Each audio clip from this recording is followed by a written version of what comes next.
In this video, I'm going to talk about non-profit organization. Shortly, we call it as NPO. Non-profit organizations are registered for carrying out social welfare activities. Their main objective is to serve the society for any social cause to help people. They do not earn profit for their self-consumption, but to use in achieving the organization's objective. There are three common types of registration for a non-profit organization: trust, society, and Section 8 company. Now let's talk about trust. A trust is an arrangement where the owner transfers a property to someone else for the benefit of a third party. In this case, the owner will be called as the trustor, and the person who receives the property will be called as a trustee, and the person who gets benefit out of that property will be called as beneficiary. Such property is transferred by the trustor to the trustee along with the precondition that the trustee should hold the property for the beneficiaries of the trust.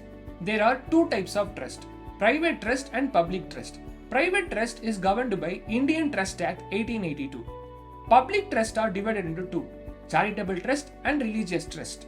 A private trust is constituted for the benefit of one or many individuals who are or within a given time may be definitely ascertained. A public trust is constituted for the benefit of public at large, either for the purpose of charitable or for religious purpose. Now let's see the prerequisites to set up a trust. Proposed name of the trust, KYC document of trustees, address proof of registered office, objective of the trust, trust deed on proper stamp value, two witnesses at the time of registration of trust. Trust is basically state registered and state governed form of entity. Hence, the registration takes place in the register office of the respective jurisdiction. Now let's talk about society. A society is preferred when an association of people unites together by mutual consent for common purpose. The Societies Registration Act 1860 lays down the procedure for society registration and operation in India. Registration can be done either at the state level or at the district level. However, the Societies Registration Act 1860 has been adopted by most of the state governments with or without further amendments. Generally, the society will be registered for various purposes like promotion of art, literature, science, diffusion of political knowledge, maintenance of libraries or reading rooms, maintenance of public museum, promotion of residential welfare.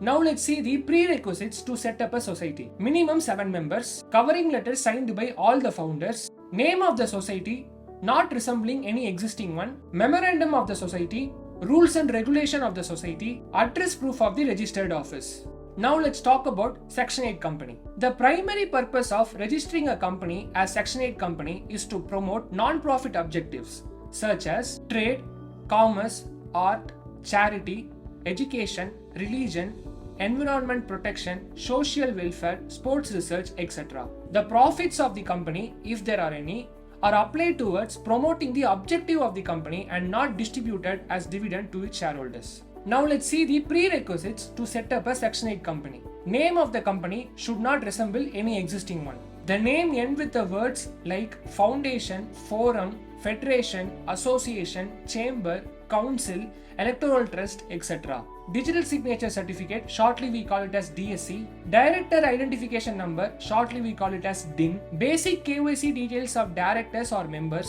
A place to act as registered office. Memorandum of association and articles of association. A write-up on the company. Declaration by CS or CA or CWA in practice. An estimate of future annual income and expenditure for next 3 years. Any entity which is just a startup and cannot afford much of compliances, whose activities will be limited, can open up a trust. Whereas any group of people want to work together on a particular purpose can start a society. When the NPO needs to be recognized and want to extend its activities covering larger area, shall opt for Section 8 company.